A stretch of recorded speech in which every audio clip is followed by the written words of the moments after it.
আমার যারা সমালোচক আছে তারা দেখবেন যে আমার কিছু শব্দ চয়ন নিয়ে কিছু বকাঝকা নিয়ে প্রচুর কথা বলে। আপনারা আজকে যারা গুম পরিবারের সদস্যরা আছেন এবং গুম পরিবারের যারা সার্ভাইভার আছেন, এই যে বক্তব্য শুনলেন, এই বক্তব্য শোনার পরে যারা গুম করেছেন তাদেরকে কোন বাংলাতে কথা বলা উচিত? আসলে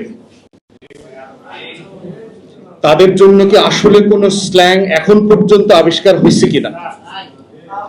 পৃথিবীর যত গালি আছে এই প্রত্যেকটা গালিকে যদি আপনি একত্রিত করে একটা রাগ এন্ড রেজে পরিণত করেন, তারপর হচ্ছে এই মানুষগুলোকে সাফিসিয়েন্টলি গালি দেবার মতো কোন শব্দ এখনো ডিকশনারিতে তৈরি হয়নি।